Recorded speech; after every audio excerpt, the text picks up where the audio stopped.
meu irmão, minha irmã. Sábado da segunda semana do tempo da quaresma.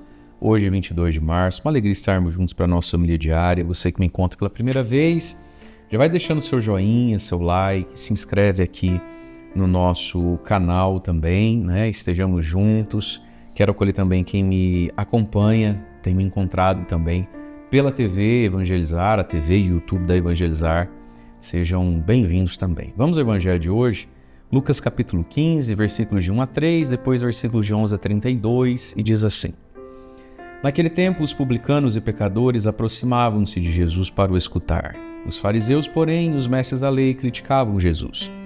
Este homem acolhe os pecadores e faz refeição com eles. Então Jesus contou-lhes esta parábola. Um homem tinha 2 filhos. O filho mais novo disse ao pai: Pai, dá-me a parte da herança que me cabe. E o pai dividiu os bens entre eles. Poucos dias depois, o filho mais novo juntou o que era seu e partiu para um lugar distante. E ali esbanjou tudo numa vida desenfreada. Quando tinha gasto tudo o que possuía, houve uma grande fome naquela região e ele começou a passar necessidade. Então, foi pedir trabalho a um homem do lugar que o mandou para o seu campo cuidar dos porcos. O rapaz queria matar a fome com a comida que os porcos comiam, mas nem isto lhe davam. Então caiu em si e disse: Quantos empregados do meu pai têm pão com fartura e eu aqui morrendo de fome? Vou-me embora. Vou voltar para meu pai e dizer-lhe: Pai, pequei contra Deus e contra ti. Já não mereço ser chamado teu filho. Trata-me como a um dos teus empregados. Então ele partiu e voltou para seu pai. Quando ainda estava longe, seu pai o avistou e sentiu compaixão. Correu-lhe ao encontro, abraçou-o e cobriu-o de beijos. O filho então lhe disse: Pai, pequei contra Deus e contra ti. Já não mereço ser chamado teu filho. Mas o pai disse aos empregados: Trazei depressa a melhor túnica para vestir meu filho, e colocai um anel no seu dedo e sandálias nos pés. Trazei um novilho gordo e matai-o. Vamos fazer um banquete, porque este meu filho estava morto e tornou a viver. Estava perdido e foi encontrado. E começaram a festa. O filho mais velho estava no campo. Ao voltar, já perto de casa, ouviu música, barulho de dança. Então chamou um dos criados e perguntou o que estava acontecendo. O criado respondeu: É teu irmão que voltou. Teu pai matou o novilho gordo, porque o recuperou com saúde. Mas ele ficou com raiva e não queria entrar. O pai saindo insistia com ele. Ele, porém, respondeu ao pai: Eu trabalho para ti há tantos anos, jamais desobedeci a qualquer ordem tua. E tu nunca me deste um cabrito para eu festejar com os meus amigos. Quando chegou esse teu filho, que esbanjou teus bens com prostitutas, matas para ele o novilho cevado? Então o pai lhe disse: Filho, tu estás sempre comigo e tudo que é meu é teu. Mas era preciso festejar e alegrar-nos, porque este teu irmão estava morto e tornou a viver. Estava perdido e foi encontrado. Palavra da salvação. Glória a vós, Senhor. Quando chegou esse teu filho aí, que esbanjou teus bens com as prostitutas, vou grifar aqui com o meu verde palmeiras, matas para ele o novilho cevado, o novilho gordo, aí não dá pra mim, pai. Aí chega Deus. Gente, esse novilho gordo é o ponto da coisa no evangelho de hoje. Veja, o evangelho de hoje é talvez a parábola clássica e mais bonita sobre a misericórdia de Deus. Nós chamamos esse evangelho o evangelho do filho pródigo. Pródigo é aquele que gasta sem medida, sem pensar muito, né? Mas pródigo aqui, na verdade, é o pai, né? Esse pai é pródigo, pródigo na misericórdia. Que pai amoroso. A lei de então dizia que, no mínimo, metade da herança do pai é do filho mais velho e o mais novo tem direito no máximo a 1/3, né? Depois da morte. Esse aqui, o mais novinho aqui, já quis a herança logo. Diz também a lei de então, a lei judaica, lá no Deuteronômio, que esse filho aqui, se ele for recuperado, quando ele volta, o pai tem o direito de mandar apedrejar o filho, ou de mandar prender o filho, punir o filho, porque esse filho desonrou e deu todo esse prejuízo. Esse pai corre, se antecipa, abraça, beija, sente uma alegria, um alívio. Então, pródigo mesmo aqui é o pai. E esse pai é a imagem de Deus. Esse pai é a imagem do que Jesus está fazendo. O evangelho começa dizendo: Os publicanos e os pecadores aproximavam-se de Jesus para o escutar. E por que eles iam escutar Jesus? E aqui está.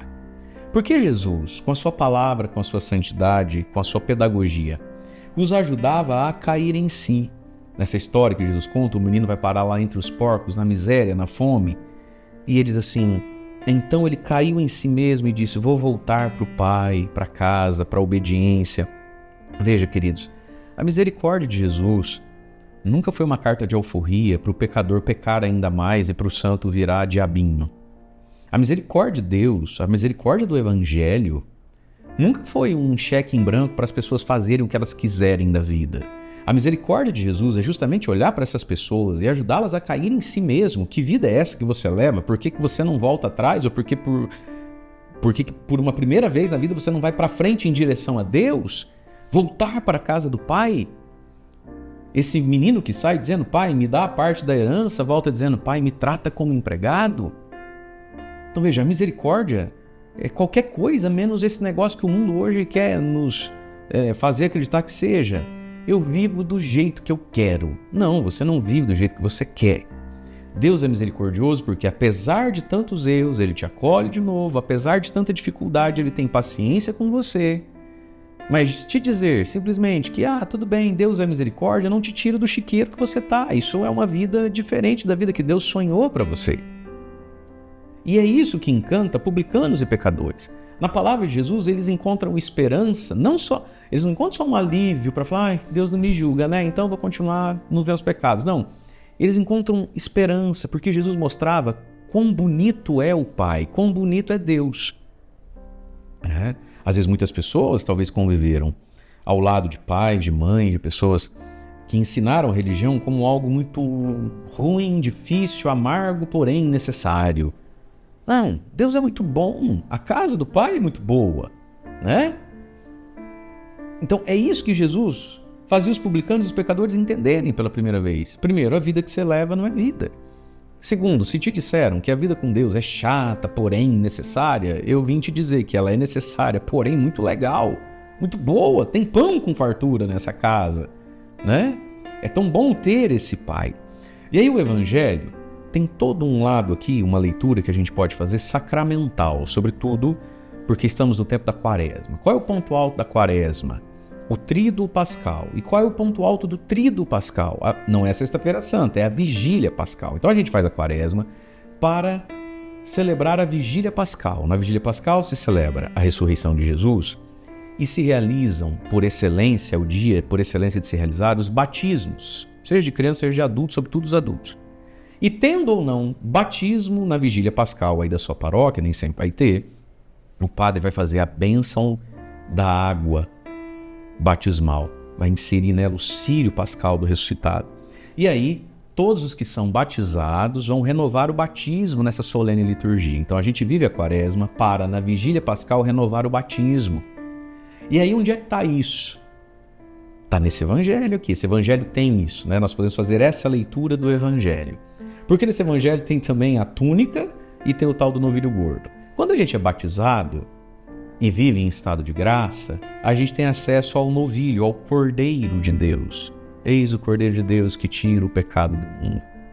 Então, o batismo nos dá a possibilidade de se sentar à mesa do Pai, à mesa do Cordeiro de Deus. Se a gente peca gravemente, o sacramento da confissão nos restitui a túnica e a sandália. Então, esse Evangelho ele tem essa moldura sacramental, pascal, quaresmal para a nossa vida. Quando o Pai encontra, e porque esse menino volta e confessa o pecado, ele se reconhece pecador. O que acontece? Tragam depressa a melhor túnica, a túnica batismal, que ele havia perdido. Recupera pelo arrependimento, pela confissão. Coloque nele agora um anel no dedo, é sinal de que é filho. Põe agora uma sandália no pé. O anel era o sinal da família a qual pertencia, a sandália no pé. Muitas pessoas no tempo de Jesus nunca tiveram uma sandália. Sandália no pé significava dignidade, significava que a pessoa não era mais escrava.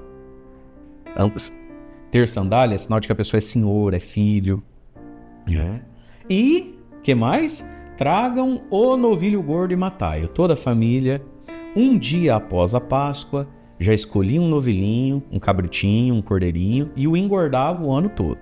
E aí, ao longo daquele ano, não podia usar esse novilho, esse boizinho, esse cabritinho, para nada.